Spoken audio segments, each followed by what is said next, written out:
हमारे जगदेव बाबू की थी, आज मेरी भी विचारधारा वही है। आज मैं फिर से अपने जगदेव बाबू की विचारधारा को जिंदा करने का प्रयास कर रहा हूं और अपने दलित के लिए, अपने दलित शोषित लोगों के लिए, अपने गरीबों के लिए, अपने अल्पसंख्यक लोगों के लिए दूसरा जगदेव बनने के लिए तैयार हूं। और इसके लिए अपने गरीबों के लिए, अपने समाज के लिए, अपने अल्पसंख्यक लोगों के लिए, अपने शोषित लोगों के लिए अगर मुझे अपनी शहादत भी देनी पड़ी तो मैं उसके लिए भी तैयार हूँ, मैं उसके लिए भी तैयार हूँ। जो जगदेव बाबू के जो विचारधारा थे, इस सौ में शोषित है और शोषितों ने ललकारा है, और जितनी बड़ी हमारी जो भागीदारी है उस भागीदारी को हासिल कैसे करें, अपने समाज को मजबूत कैसे करें, अपने दलित शोषित वंचित लोगों को उनका हक कैसे दिलाएं। आने का मकसद सिर्फ हमें यहाँ पे भाषण देना नहीं है।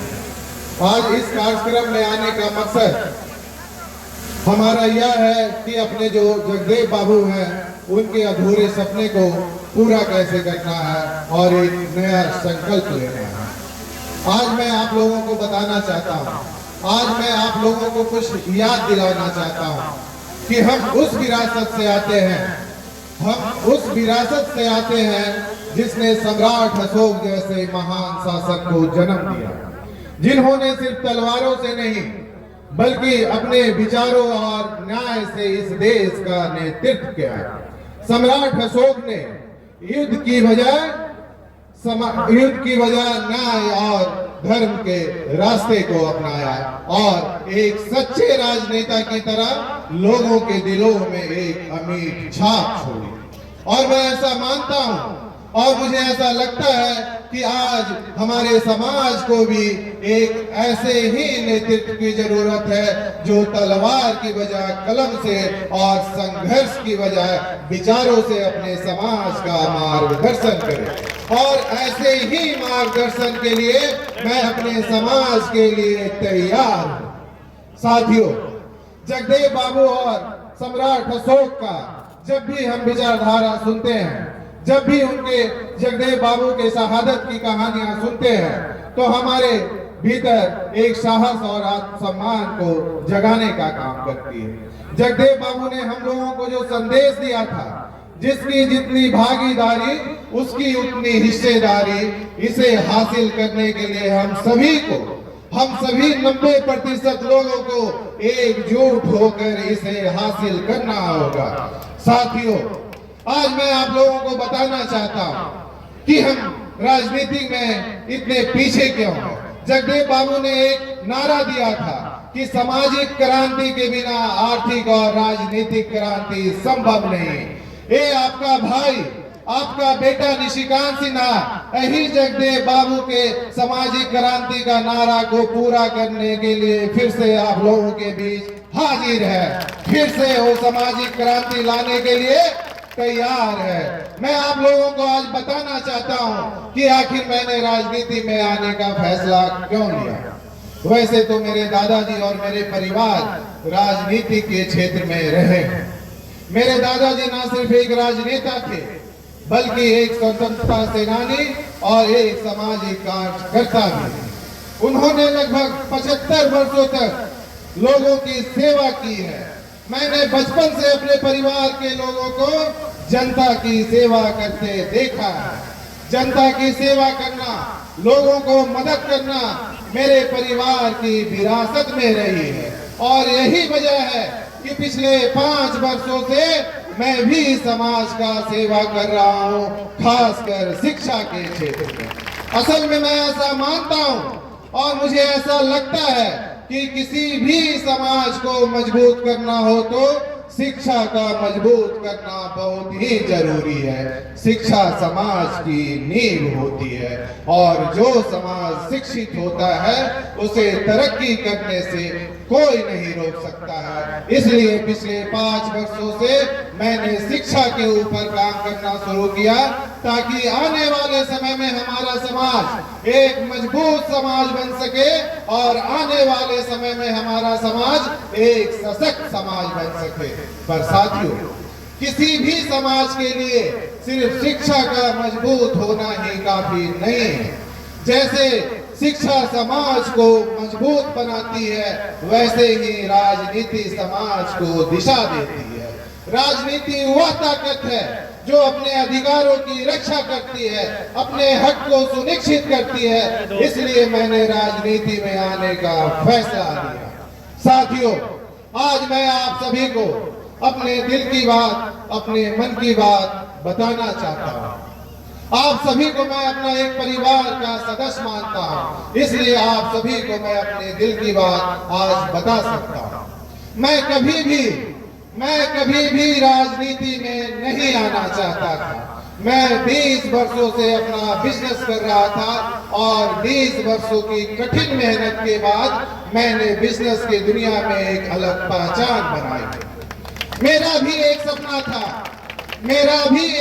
था कि मैं भी इस देश का एक बड़ा बिजनेसमैन बनूं और इस देश के लोग मुझे भी टाटा, बिरला और अंबानी के जैसा याद रखें। पर साथियों, जैसे जैसे मैं समाज के करीब आया, समाज के लिए काम करना शुरू किया, समाज के लोगों से मिलना जुलना शुरू किया, तो मुझे यह एहसास हुआ कि किसी भी समाज को मजबूत करने के लिए जितना बड़ा योगदान शिक्षा का होता है, उतना ही बड़ा योगदान राजनीति का भी होता है। तो जहां मेरे जैसे पढ़े लिखे युवा अपने समाज को मजबूत करने के लिए शिक्षा के ऊपर काम कर रहा है, वही मेरे जैसे पढ़े लिखे युवा अपने समाज को मजबूत करने के लिए राजनीति के लिए भी काम क्यों ना करे। साथियों, आज जितने भी यहाँ पे आप लोग उपस्थित हैं, मैं आप लोगों से एक सवाल पूछना चाहता हूँ कि मेरे जैसे पढ़े लिखे युवा को राजनीति में आनी चाहिए या नहीं? हाँ या ना? आनी चाहिए या नहीं? साथियों, आप लोगों का जो भी जवाब होगा वो हमेशा मैं अपने सर आंखों पर रखूंगा। मेरा भी पहला उद्देश्य यही है कि हमारे जो जगदेव बाबू के जो विचारधारा थे, जो उनकी विचारधारा थे कि 100 में 10 में 90 शोषित है और शोषितों ने ललकारा है, और जितनी बड़ी हमारी जो भागीदारी है उस भागीदारी को हासिल कैसे करें, अपने समाज को मजबूत कैसे करें, अपने दलित शोषित वंचित लोगों को उनका हक कैसे दिलाएं, अपने अल्पसंख्यक को अपना हक कैसे दिलाएं, उसी विचारधारा को आगे बढ़ाने के लिए मेरे जगदेव बाबू के जो अधूरे सपने थे उसको पूरा करने के लिए ये सामाजिक क्रांति को मैं आप लोगों के बीच लाया हूँ। मैं पूरे 3 महीने में मैं पूरे बिहार का दौरा करूंगा, हर जिला में संवाद करूंगा, हर जिला में सामाजिक क्रांति लाऊंगा, अपने लोगों से मिलूंगा, अपने लोगों के विचारों को समझूंगा। उसके बाद आप लोगों का जो भी फैसला होगा, अगर मुझे आप राजनीति में आने कहोगे तो मैं आऊंगा, नहीं तो मैं जैसे पहले अपना बिजनेस कर रहा था और समाज की सेवा कर रहा था वैसे आगे भी मैं जारी रखूंगा। ये पूरा का पूरा फैसला आप लोगों के ऊपर रहेगा। साथियों, आज मैं आप लोगों को बताना चाहता हूं कि अब मेरे जिंदगी में सिर्फ 3 ही सपने हैं। मेरा पहला सपना यह है कि मैं अपने राज जिस राज में मैं पैदा हुआ उस राज को देश का नंबर 1 विकसित राज कैसे बनाऊं। और मेरा दूसरा सपना कि मैं अपने समाज को हर क्षेत्र में एक मजबूत और एक सशक्त समाज कैसे बनाऊं। और मेरा तीसरा सपना कि अपने दलित लोगों के लिए, अपने शोषित लोगों के लिए, अपने वंचित लोगों के लिए, अपने अल्पसंख्यक लोगों के लिए उनका हक कैसे दिलाऊं। जो विचारधारा हमारे जगदेव बाबू की थी, आज मेरी भी विचारधारा वही है।